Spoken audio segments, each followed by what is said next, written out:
Well, hello there. Welcome back to the Classics, the cinematic movie podcast that takes you back to the iconic films of 20 years ago. I am your guy, Jay Alonzo. How you live? We are on iHeartRadio. And, of course, my guy's back. David Neff is in the building. Welcome back, good sir. What's going on, Jay? How are you, buddy? I'm good, man. Thanks for jumping in on another ride down memory lane with us. You know what I'm saying? Yes, sir. We missed you last week. We had the Oscar talk. Shout out to Laura Owen. She hung out with us last week to do the Oscar talk. So the Oscars are coming, man.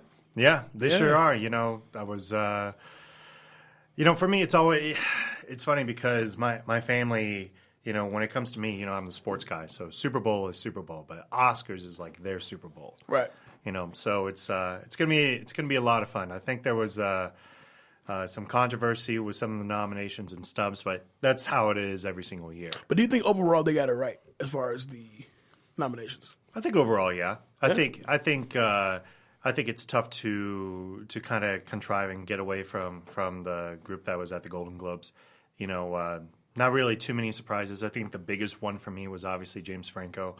But I think it's pretty clear why they decided to go away from it. And it's a very, very, very strong position that Hollywood is finally taking. And I'd like to see that continuity happen throughout the rest of the year and moving forward. Oh, yeah. The one thing I would definitely give the Oscars the Academy credit for is that they definitely saw – it's no longer about being, nominating your buddies. It's now about, doing what's right. And right. I feel like, outside the obvious snubs, right. I feel like the Oscar nominations this year are pretty locked. Yeah. As far as like it being an actual very stern competition. I think so. I think overall, I think it was a good year for movies in terms of kind of the topics that they decided to go with. Because a lot of times with movies, you'll get movies that talk about Hollywood and how great Hollywood is. Like, for example, The Artist, right. that won a few years back. And talked about like the process of trying to become an actor and whatnot. And that's fine. There's nothing wrong with that. But there's some pretty serious issues that could be talked about as well. And I really applaud all of Hollywood and of course all the directors and actors for having the courage to stand up. That being said, they also have to be careful with the way that they may start blacklisting certain actors. It's definitely coming. It's already happening right now. Well, the problem is that until we know for sure everything that's kind of going on, it's fine the model that they're taking, but if you remember back in the day with McCarthyism and communism, Elie Kazan who was the director of On the Waterfront, was outed to be a communist, and then he basically got no work for 30 years, and everybody knows On the Waterfront. If you're a true cinematic fan, it's a phenomenal. The cinefolks out there, they should know what you're talking about. Yeah, absolutely. So it's just going to be one of those things where it's like I'd like to see where it kind of goes. I like the strong positioning that everybody is taking, but there has to be continuity with it. It can't just be. This can't be something that they say it's a movement and then it goes back to its old ways. So let's switch it up for a second. With you being the sports guy, sure. Super Bowl is a week away, 2 weeks away. Yeah. So like about 2 weeks away. So, no, it's next week. Oh, it's next Sunday. It's next Sunday. Is this upcoming Sunday? Oh, this coming Sunday. Yeah. Oh, it is. Yeah. Oh, damn. Okay. Well, all right.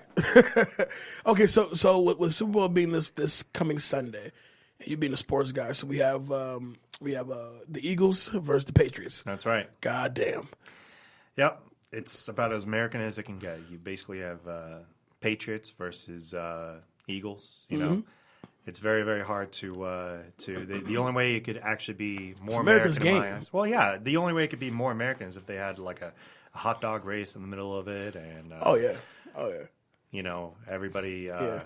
Playing America the Beautiful. Right, exactly. Maybe like down. a B-2 bomber flying over the... that's very American. It's super American. Yeah. Maybe like a Carl's Jr. burger. Trump's going to be there doing this whole, this is the greatest place in the world. You think he's going to get booed? If he even goes. I doubt he goes, but I'm sure if he does go. You think he goes? I think he goes. Well, but is Brady his man?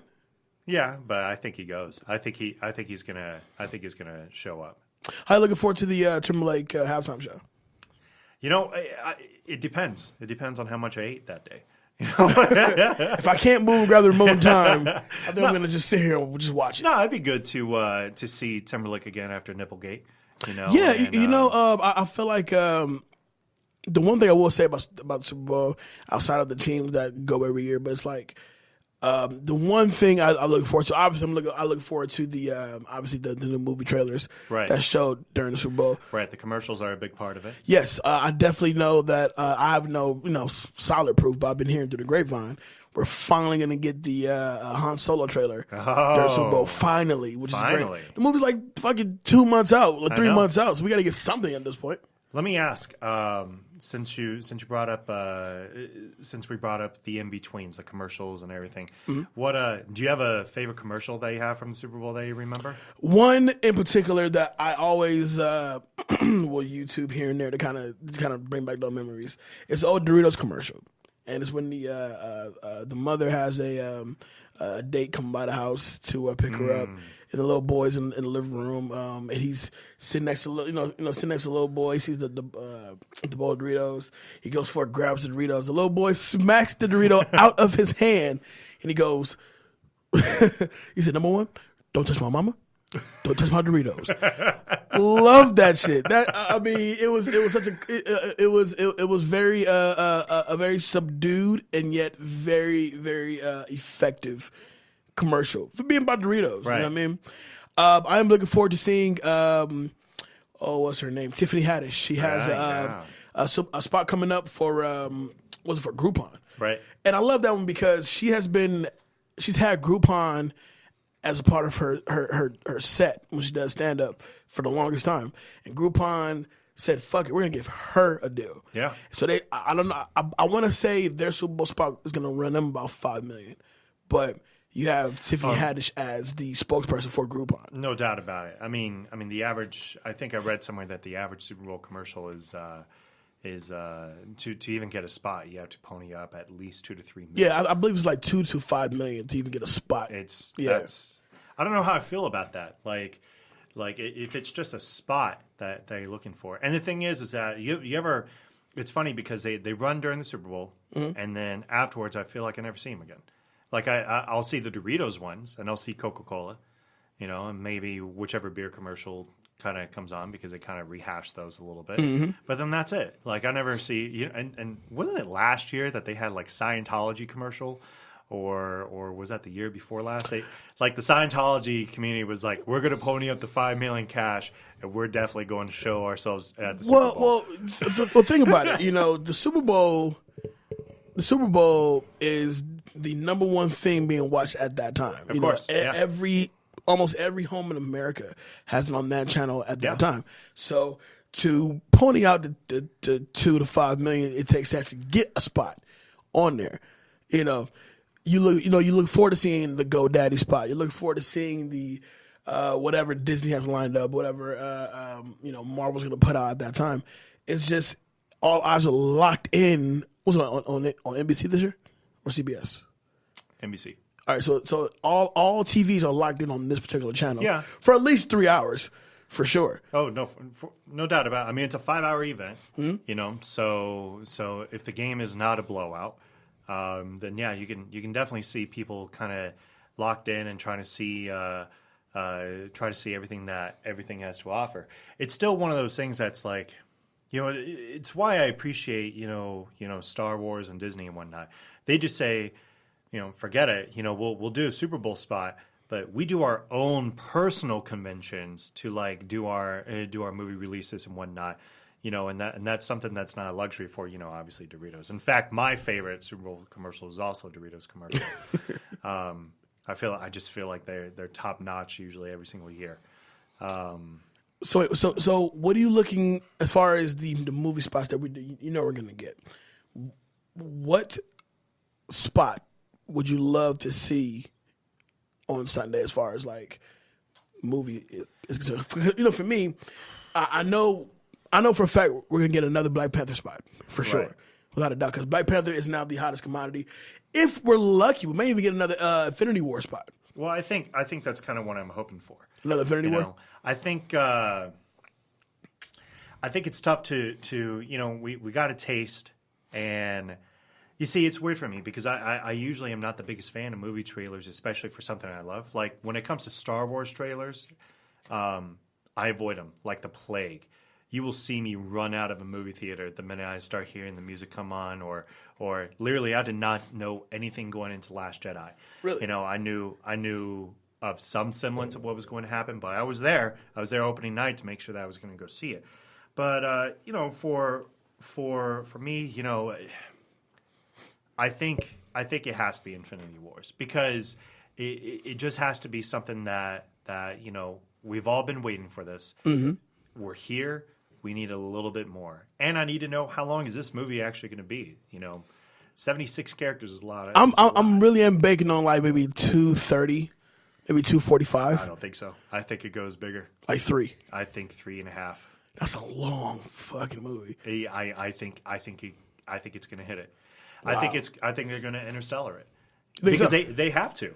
Wow. They almost have to give everybody the adequate amount of time to see everything. I don't see how 2.5 hours is enough to either give proper conclusion to some storylines, and I know that there's a part 2, mm-hmm. But I think part 1. I think the part 1 of any movie is always the bigger one of the part 2 because it's like that's the one that kind of set up to the climax of the film. And the rest of what you're seeing is the falling actions leading up until the end, and where it's going to go from there. So outside of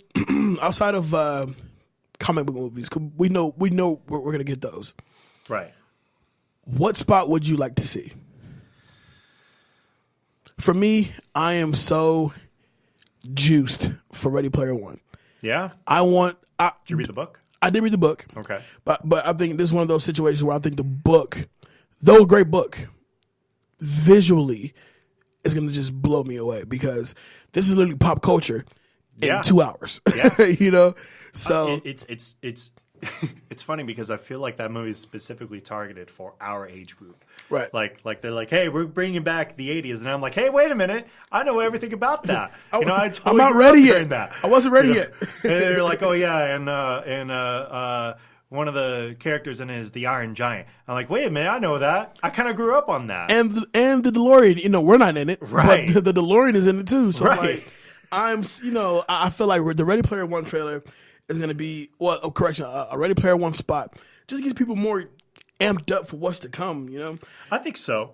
I think you bring up a good point because for those of you who have not read Ernest Cline's Ready Player One, do yourself a favor. Give it a read. You'll either love it or you're not gonna feel too much from it because you just didn't grow up during that time. But it's just one of those things that it's very nerd centric. But at the same time, there's a lot of you'll see a lot of things from there that you can kind of piece together that kind of happens in today's culture now. Mm-hmm. And I think it's the perfect time to have a movie just like this, mainly because it's the way social media kind of encapsulates everybody. And now with AR technology and VR technology that's coming out there, people want more screen. Right. They don't care too much for reality, which is a shame. But at the same time, you as a company have to do what you need to market to those people. Right. It's why when you hear from Sony, oh, they're releasing 60 PSVR games this year, and then the Oculus Rift is going to be this thing. You go and you see TV shows like Black Mirror that has the episode that strictly talks about AR and how realistic it can really get. And that's why I think kind of this movie represents. It represents that this can be a change for it's almost where we're headed. Yeah, if we're willing to accept it, and I'm okay with that. I'm okay with accepting it to an extent. But at the same time, I'm also the type of person that feels the need to unplug every once in a while. Also, I feel like we'll get a spot for Jurassic World, Fallen Kingdom, and we'll get a spot for Ocean's 8. Yeah, that'd be good. You know what I want, since Disney is kind of circling the rim here, Incredibles 2. That'd be. I need one. I need one. I've been waiting for that for a long time now. When they first announced it and they said that Bird was coming back for it, I'm I was desperate to kind of see where they were going to go from here. And I saw the teaser, really enjoyed it. I want to see more.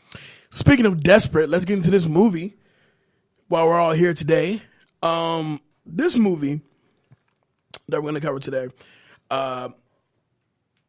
in my opinion, is almost like the epitome of a 90s popcorn flick. I think so. A movie you can go to, hour and a half, turn off your brain for a second, just watch mass hysteria go down. So, without further ado, let's kick into 2-minute drill. All right. Dave, you ready for 2-minute drill? I am ready. Let's do it. 2-minute drill starts now. All right, let's do it. What does McCabe insist on Matt calling him? Oh, 5.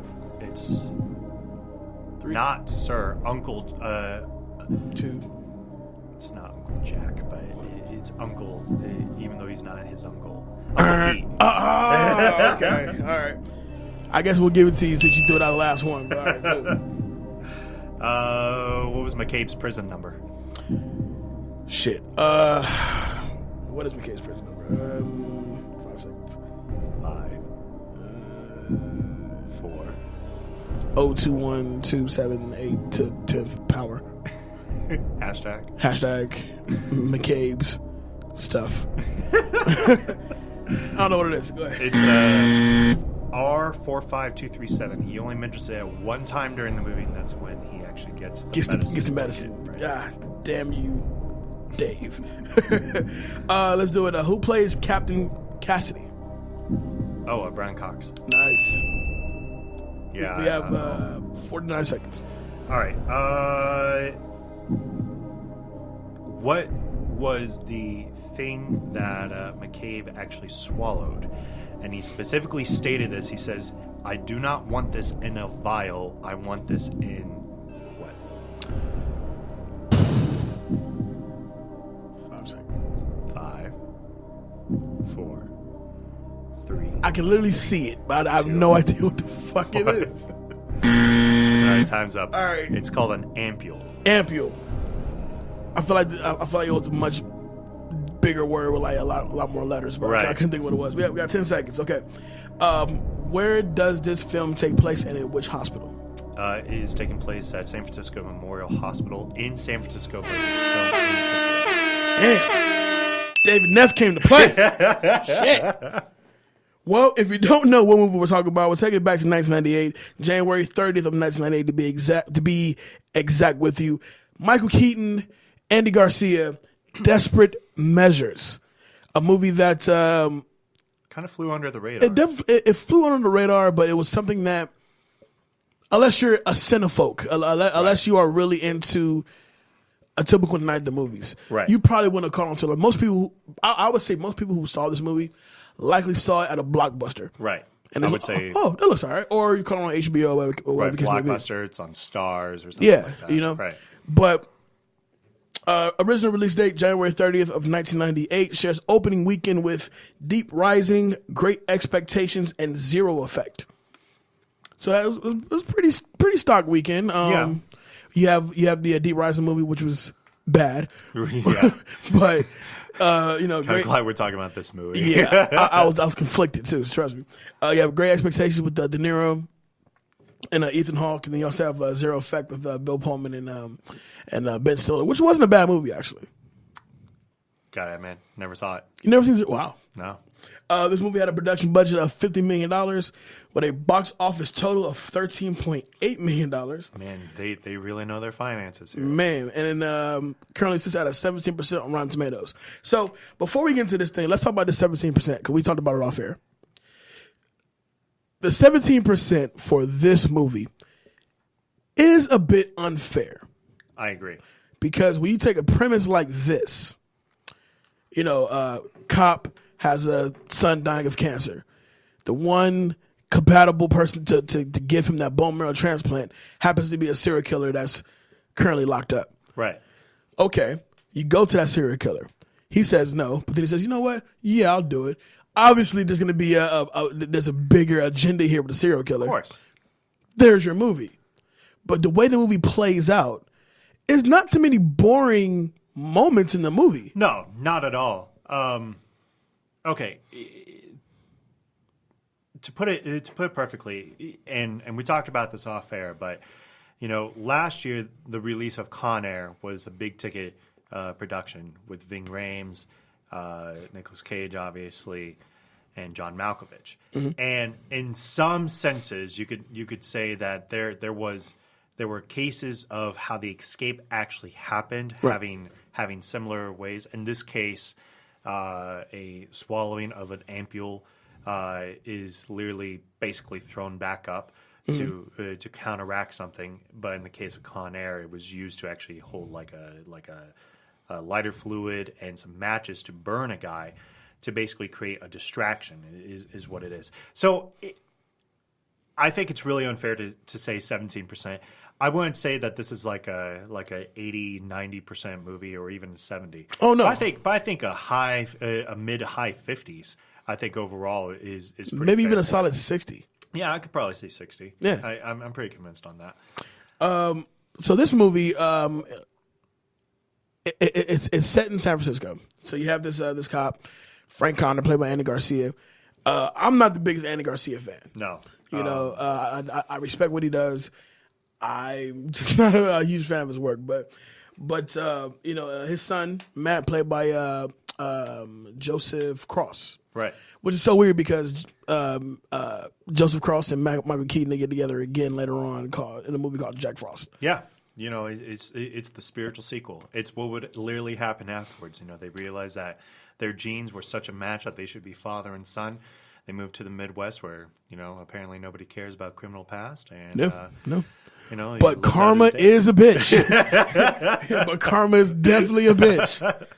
Because obviously you die in terms of snowman. Right, of course. It turns to a snowman afterwards.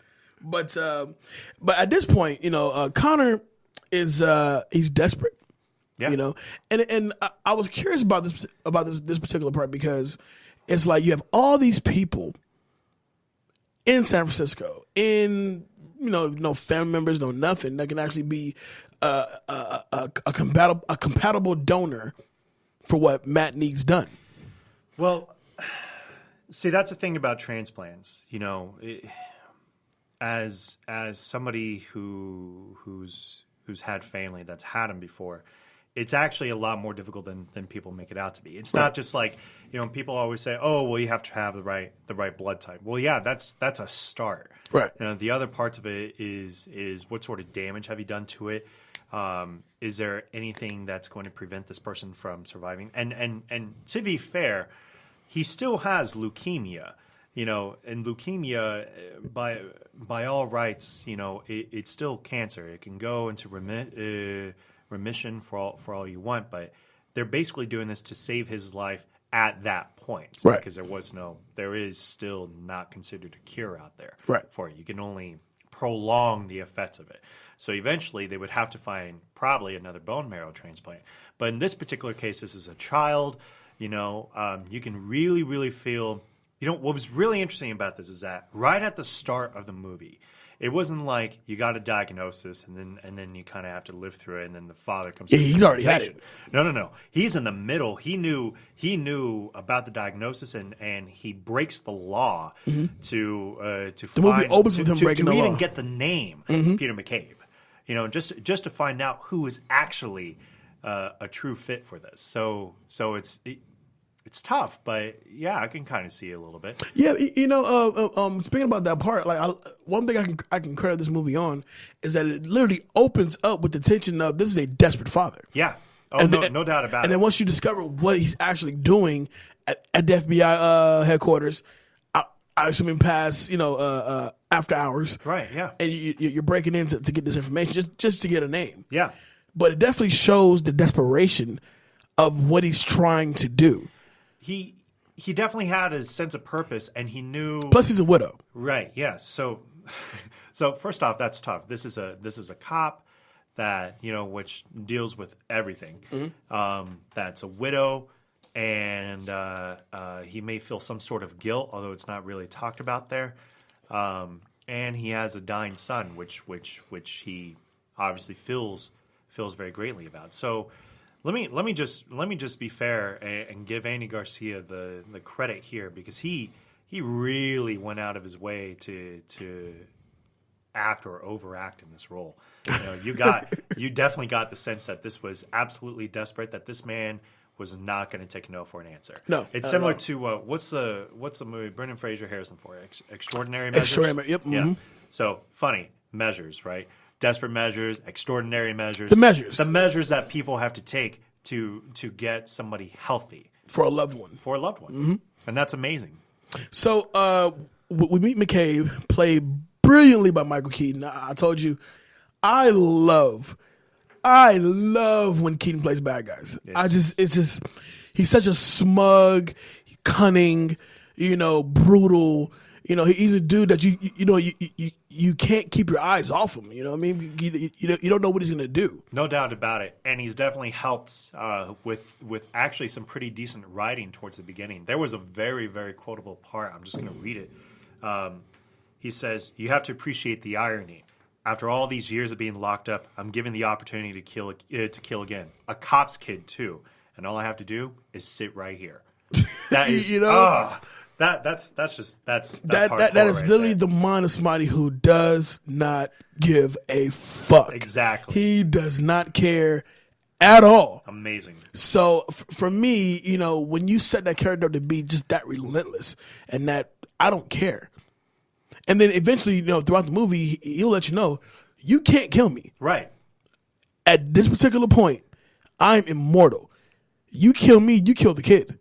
So, to kind of give you a little bit of a backstory there, bone marrow has to be taken from a live person, which sounds a little bit weird, but the minute that the heart stops beating, bone marrow becomes what's called ischemic, or it just becomes absolutely useless to somebody. Mm-hmm. So you have the dynamic of basically a prisoner who cannot die, because if he dies, somebody else dies, but at the same time, he's going to plan something. Right. Yeah, because when he first visits McCabe, going off the quote, he shows little interest in even helping him out. Right. And then, biding his time, he plays chess. He plays chess on the computer and all that jazz. But then he calls up Connor, and he goes, "How about you bring the kid down there?" Right. And obviously, if this is any other situation, you're like, "Well, fuck you! I'm gonna bring my kid to you." No, exactly. But the person that can save your son's life, at least for right now, is requesting to meet the boy he's gonna, quote unquote save. Absolutely. And as a father, going back to desperate measures, like, all right, so I don't want to take my son down to meet this fucking clown, but right. I have to though. Let's also keep in mind, you brought up earlier, why couldn't they find some other form of bone marrow? Why couldn't they find? First off, if you were to do a nationwide search at that time for it, you would probably not get for certain information.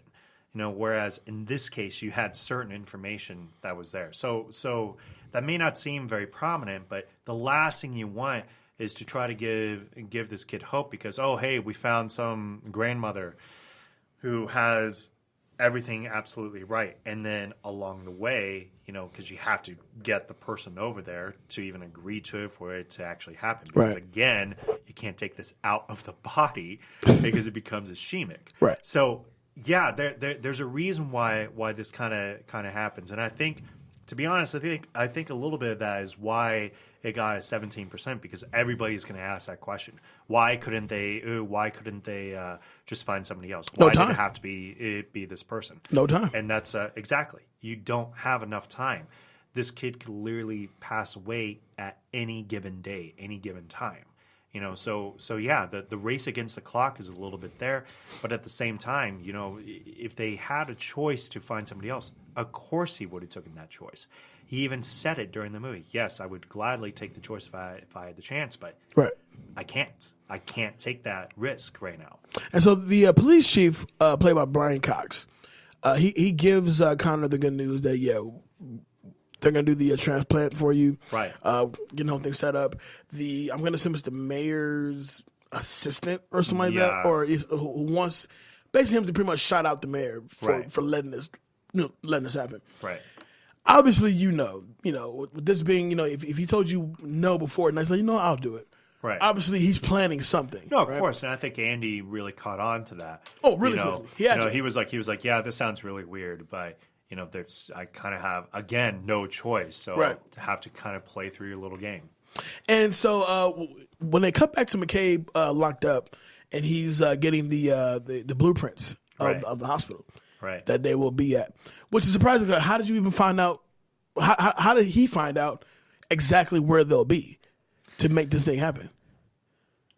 That's a good question. Okay, it makes you wonder, like, did somebody slip that out? Right. Or were you told directly you're going to this particular hospital? Right. And if that's the case, why the hell would you even tell him that? Right. Because you're not giving him not only time to do his research, but to literally break down, to get the blueprints that he needs to make his daring escape. Now, some things that isn't exactly stated at first. The reason why McCabe even did this in the first place, obviously, was the underlying issue was, of course, he was going to escape. Right. But what isn't stated was that he's locked up in solitary and he has 4 requests. One of them is he wants his cigarette access done. He wants to get out of solitary. He wants the ability to have access to the prison library, and the fourth one, it's slipping my mind right now. That's a good question. What I forgot the fourth request was, but They all had a point. This all leads up to what's the grand plan itself. Right, exactly. Mm-hmm. So of course McCabe does his research, and I'm assuming, I don't know if maybe he could have asked the kid. He could have said, "What hospital are you at right now?" And maybe it just wasn't actually stated that. Or he asked Connor, and Connor let it slip. Right. Who knows? But I know I'm not sure. I know a kid or anybody who has that particular problem, you can't be moved. Right. Like that outside air, even getting inside you can kill you. Exactly. So the kid is kept in quarantine, obviously. Right. But I just thought the way that he had obtained so much information, but who told him where's where's it gonna go down there. So moving on though, the Dr. Hawk is played by Marcia Gay Harden. Yep. Great actress. Definitely is. Oh, great actress. She establishes herself as the doctor who genuinely feels for the kid. Yes. And is doing her absolute best. Even more so, trying to even get Andy Garcia's character to pretty much almost accept the fact that if you don't get this bone marrow, right, your son will die. Right. And towards the beginning, she had the line of basically offer hospital counseling, because at that point it just looked like you're not going to all get it. hope was lost. Right. Because she even said that she heard that he was denied the bone marrow initially, before it was agreed upon later on. So you could tell that a lot of doctors, when it comes to cases like this, especially kids, it's they try to build a personal connection with not only them but with the family themselves. Right. And as stated beforehand, Andy Garcia's character, he's already lost his wife. He's a cop that's already broken the law within the first minute of the movie. First 30 seconds. First 30 seconds. He After the breaks opening law. logos, he's breaking the law. He's breaking the law. So you could tell that his mind was probably not in the best spot there, but there was a point to it. Let's talk about the actual the escape from the table, which is easily one of my favorite scenes in the movie, because you see him prep the dislocation of the thumb. You see him prep putting the vial, not a vial, I'm sorry, The ampule in his mouth, to set everything up. So by the time he gets on the operating table, and of course the chief is being, dude, he does not come out the cuffs not one time. Right. Fuck that. Right. But the doctor says, I cannot work on him with him being shackled. So he knew. He knew. He knew exactly what McCabe knew, you happened. got to take me out of these cuffs. Period. And they put him in restraints, to be fair. But But restraints are not cuffs. Clearly. That's what the problem was. There was so many little things that he did. Putting the little piece of plastic under his thumb, to the way. Let me be fair, and I just want to. So we're saying, okay, you swallow the ampule. What do we mean by that? He literally takes a piece of floss, ties it around this ampule, and then ties it around his tooth. And forces himself to basically swallow while holding it just below his throat, and making it seem like everything is okay at the time. And you could tell that at first he was kind of having to struggle with it. Right. Those little details right there. That's why I think gives it a little bit better, smart writing than a lot of people give it credit for. Because that's a lot of the times maybe just assume you know what happens. But the thing is that you come walking out of the movie and you're like, wait a minute, how did he actually do that? Those little tidbits of information, that's important. Devil in the details, right? And then he gets out of the restraints once they give him the sedative to put him out, and then obviously he doesn't go out, right? Because he basically breaks open the ampule with his teeth. He burps it up, and then he breaks it open, and then drinks the drug that was in there. Understanding to counteract basically what they've already given him. Yeah, it was a Narcan is what he took. And so he breaks out, sets fire to the whole fucking place. Amazingly. And it's just like, wow. Yeah. And it's funny because that was a trailer shot. Yeah, it was. That was part of the trailer. I'm like, damn, this is gonna go down. Exactly. And so now we have this thing to where you have Connor, who's trying to catch McCabe, pleading with Captain Cassidy, don't kill him. Yeah. If you kill him, you kill my kid. I will catch him. Da, da, da, da. But then it goes to the point to where they're thinking now when Connor's now working with McCabe and, correction, because this is your suggestion. Right. You've already gotten cops killed because of the situation. Right. You're now responsible, and now they're looking to cuff up and lock up Connor. Right. Because technically all this is your fault. Yeah. And so, which brings me to my next point. At this point, McCabe is now throughout the hospital, putting knives in people's throats, having them he had the one nurse pretty much laser off the cuffs that he had on. That was so cool. and he'd already taken a bullet. Right. So, sutured himself. Yeah, so you got that going on, and then the other officer gets the drop on him, but Hawkins warns the police that if McCabe dies, bone marrow is useless. Right. So Connor stands in the way of the cop that wants to be a hero, and McCabe, who now has Dr. Hawkins with the scalpel to her neck. Right. And then now this is gonna be my This Fool award, but whatever. One of the nurses, played by Steve Park from Living Color, kicks the fucking gun to McCabe. Right.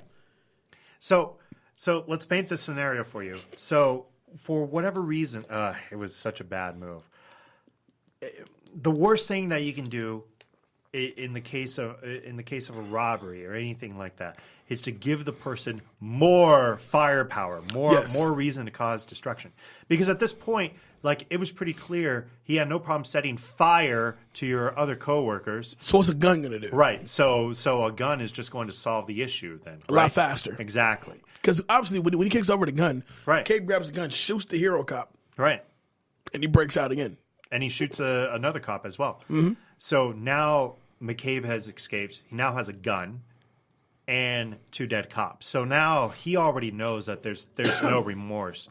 He has to find a way to fully escape. He can't agree to any terms whatsoever to surrender. He has to either die or escape. That's it. And his real insurance is the fact that they won't kill you. Right. Well, at least Connor won't kill you. No. But, at this point now, SFPD, they don't give a shit. They're trying to take you out. Sorry about your kid, but no, he just killed 2 cops. And I agree with that totally, completely. Oh, yeah, definitely. So is that the point to where, like we said, that Connor has been taken off the case, taken off of this whole situation, and Hawkins has pretty much recommended him to be locked up, but don't do it in front of the media because, they're going to be bugging. And the media knows why they're there. Right. So we get to this point. a scene I really enjoy is that he caused the explosion with the propane tanks. Yep. And it's just like this dude is thinking so far ahead of everybody else. He has to get from one side of the hospital to the other. Yeah. Which I thought was funny because you realize why it is the way it is. Because this hospital has 2 towers. Right. The old building that the original hospital was built out of. Right.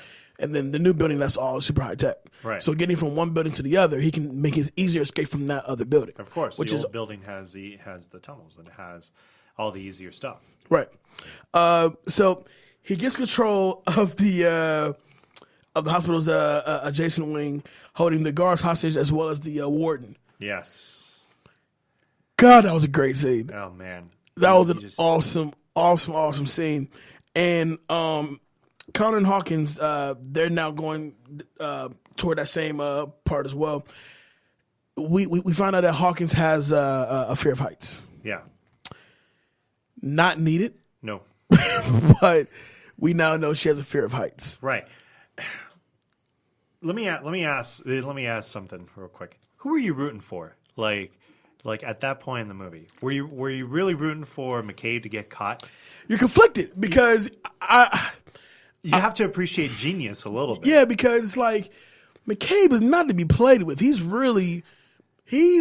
least in tune with what he's doing. Of course. You know, he's not just a dude just desperate to get out. He's a criminal mastermind. He still took a bullet to the leg, And dealing with all of and this. it's still moving. And bleeding. It's still moving.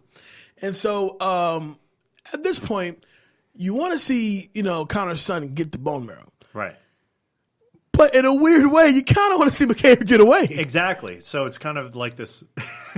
It's like you're playing fantasies in your head. We're Where conflicted, it's like, what if Andy Garcia takes a kid in a quarantined helicopter off to a separate area that McCabe is at, and then they do the bone marrow, and then they go their separate ways, or something along those weird lines. But the movie does let you. It leads you to believe that McCabe can actually possibly get away. Yeah, no, he got away. The way that it plays out, the way it's playing out. Yeah, like McCabe can actually get away with this. Exactly. Which another scene once they get over to the other adjacent wing, and McCabe pretty much shuts them out, leaves them outside. Right. He says, "Come on, partner, let me." This is Connor. He says, partner, let me in." He gets let in.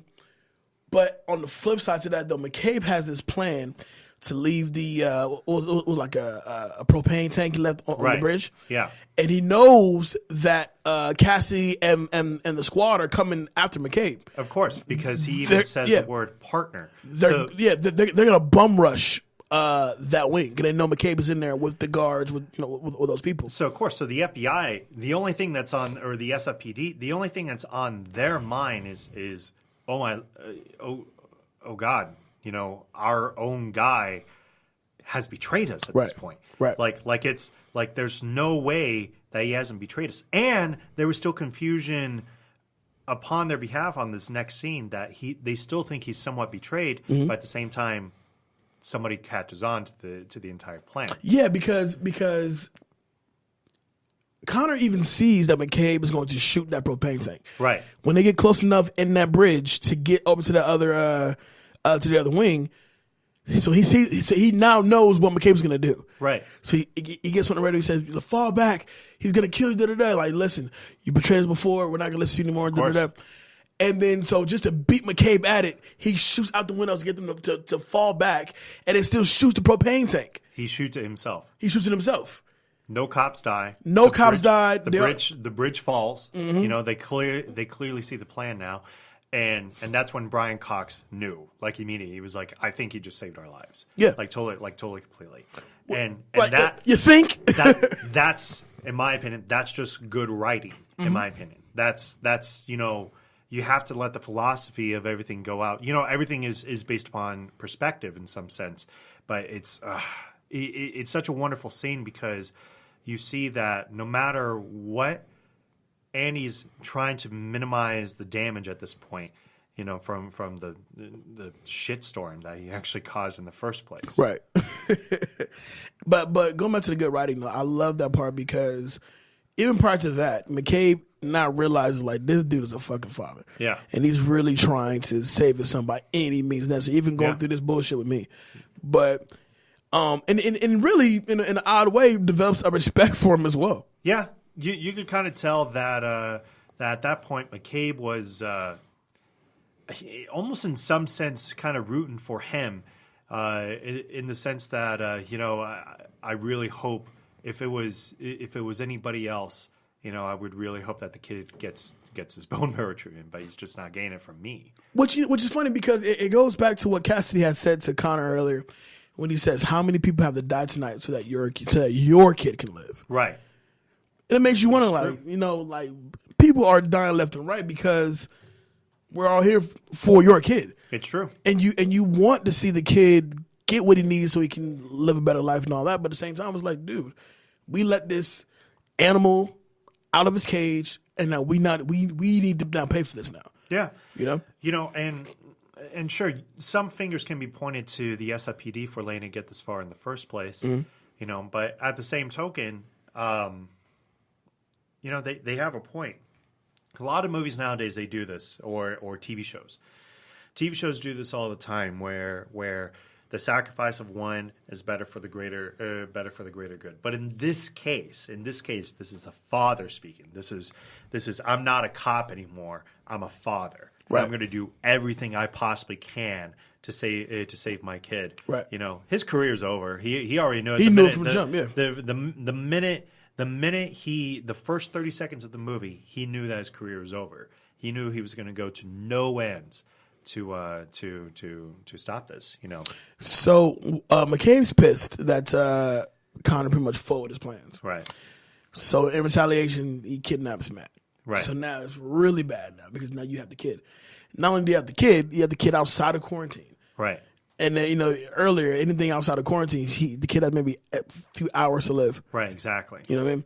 So, I like the way that this whole thing plays out because Matt actually tries to wound McCabe to give Connor a better chance of catching up with him.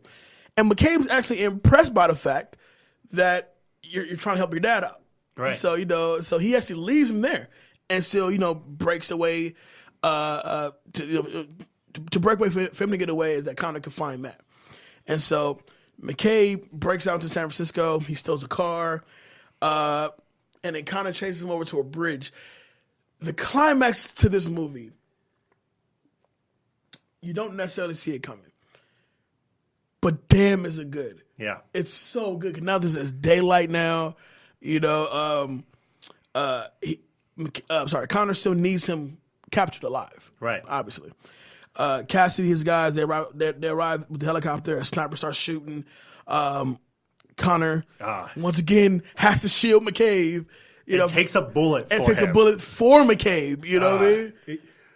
See, it's something I really appreciate about this movie. Like first off, the whole capturing aspect. Mm-hmm. He basically runs the plates because he steals a cop car, runs the plates, and basically alerts everybody. Everybody tells him where he's going, and is willing to sacrifice the car, no problem. And then he just gets the brilliant idea because he knows that they're coming up to a bridge to use the captain's name and say, "I need this bridge to be lifted up," and because at that point it didn't matter. Because what happens for those who can't picture this, the first thing that happens is you have the spikes come up that block off your car from getting onto the bridge. Mm-hmm. The next part of it that happens is that the bridge literally lifts off and disconnects itself. This is usually used, especially in San Francisco, for any cargo that's coming in or for any cruise ships that are trying to leave. That particular channel is probably for cargo, but it lifts up for people to get through. Now, that drop off from one end to the other, that's a good 200 feet. And on a bad leg, you're not going to make that drop. So that's what I'm talking about. That's smart writing to me because you're basically taking the environment of the situation. You want to capture a guy that doesn't want to be caught, and you want to make sure that the guy doesn't get killed at the same time. Right. So what do you do? How do you solve the problem?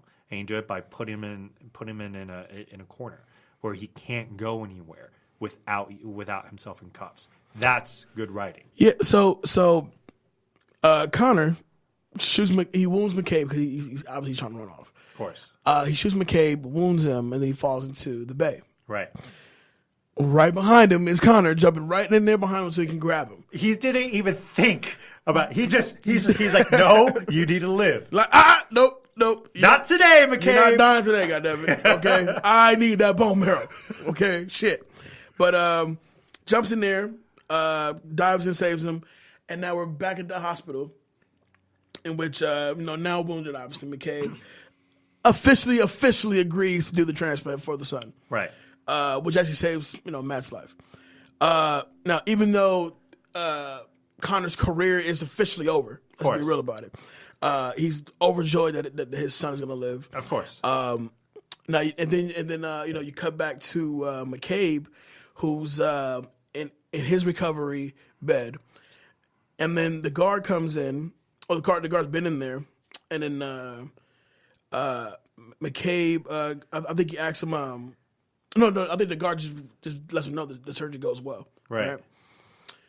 And which is so crazy because this last scene, this last little bit, I finished this movie with a fucking smile on my face because as he leans over, the bed he's in reclines up. Right. And you get that menacing look that McCabe has. And before the guard can even pull his gun, the gun's already on him. And the very first thing that he says is, what kind of car do you have? Oh, God. I love how this movie ends, man. Like, this is a movie that, once again, 17%, it isn't right. This is genuine entertainment. It is. It's a fun movie. Mm-hmm. It's definitely...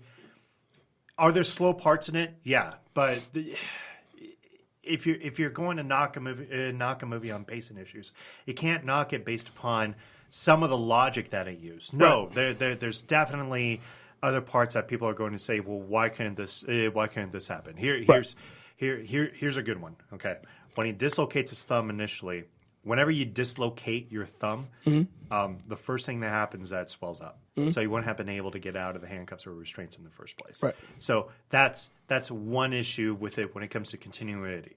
But if you're strictly taking it for the face value of what's being presented and taking all the logic from it, it's not a bad movie. It's actually pretty entertaining. Absolutely. It's fun. So, do you think a movie like Desperate Measures can be made today? I think so, and I think it should be made again today. I think in some senses it has been remade. In a way. In a way. Maybe not to the extreme where I'll put it this way. Maybe not to the extreme where the bad guy was as good as Michael Keaton, right? In this role, but definitely in kind of that again spiritual sequel sense, of what needs to be done. But no, it should be remade. It's a movie that deserves better recognition than what it got. Well, that's here we go. That's Desperate Measures. Let's get into takeaways. For you, who's getting your That Guy award? Easy, McCabe. There's no doubt about it. He every time Michael Keaton was on the screen, he stole it. But more importantly, I actually want to give That Guy award to the chemistry between Andy Garcia and Michael Keaton in this case, which was weird because you don't really hear too much chemistry going on between a bad guy and good guy. Right. The first time I really think about that is the movie Heat, right? Which is if you've never seen Heat, please do yourself a favor and watch that. Please do yourself a favor and watch it. But that's what I would probably give it more to the chemistry of both of them than just strictly McCabe. Although McCabe was the better of the two. You're That Chick award. You kind of have to give it to Marcia Gay Harden in this case, right? Because I really feel like she was the only prominent female. I think she's the only female, period. I think there was the one nurse who kind of got freaked out over something, over a burn victim, but that doesn't count. Yeah, okay. No, so this is where we go back to the original point about these Oscar nominations. Yes, there should be more females in movies, and there should be stronger stronger parts, because as we go through this, as we go through these last 20 years, we're going to see that it's not always the case. Exactly. This Fool Award. I'm sure we're going to share the same one. I do kind of have to give it to Park. I mean, the Park. Oh, it's. I can't really blame Brian Cox, as much as I want to, because first he was in on the plan in a lot of senses, but once he started to realize that this was starting to cost officer lives, he didn't think that officers were going to get killed during this entire thing. So I can't really fault him for some of his logic, because at this point that's coming back on him. Right. You guys did an illegal operation to get the name in the first place. Literally held up a rent-a-cop at gunpoint, to get this information. So I can't fault his logic, but I appreciate that he sees that he's trying to follow the plan as much as he can, but he has officers to protect. But Park, no doubt about it. You never give the bad guy more ammunition to cause chaos. You kick the gun to him. Okay, cut that out. What needs to go? Definitely the height scene. It just, at that point, the thriller chase scene was really getting there, and you were ready for the next scene, and it was just like, it was the most useless scene. And your iconic scene? Ooh. You know what? I'm actually going to say the first interview between them. Okay. When you kind of, that's when Keaton was kind of going through his one-liners a little bit, and you really got the sense of this is a devil-may-care kind of guy that just has no issues doing anything whatsoever. I mean, he literally described how he killed people, and he had no qualms. No remorse. Do you think there's redemption for me out there?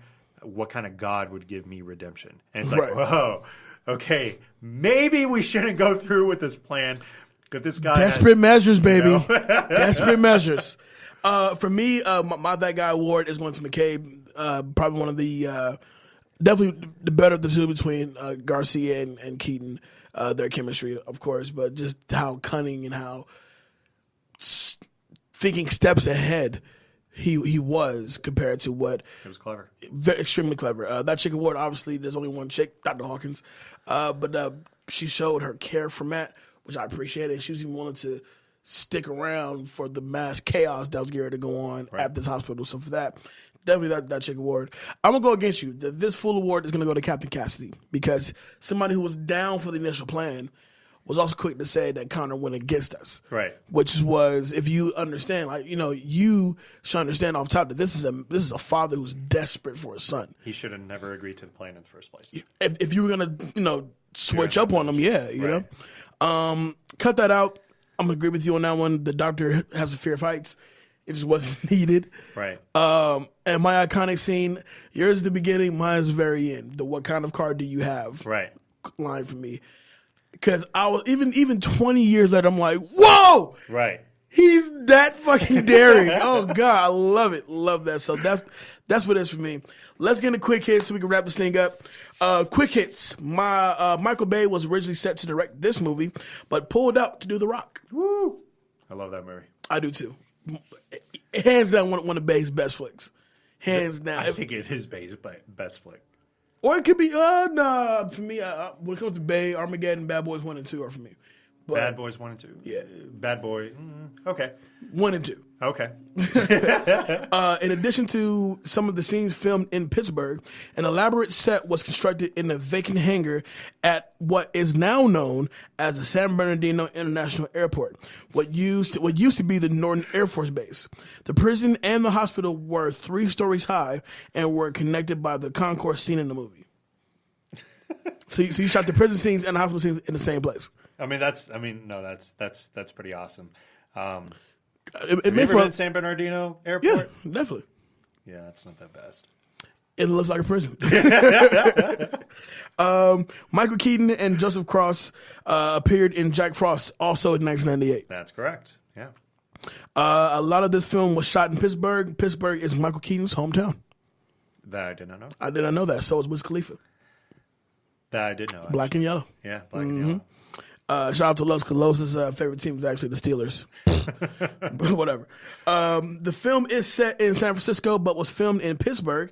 They used Grant Street in downtown Pittsburgh because it is a brick road like many of the roads in San Francisco. Right. Also, the front of the hospital is One Mellon Bank Center located on Grant Street, the same building in the helicopter scene of sudden death. That makes sense. It does. 100%. Well, that's today's show. Desperate Measures. Do yourself a favor, man. Go out there.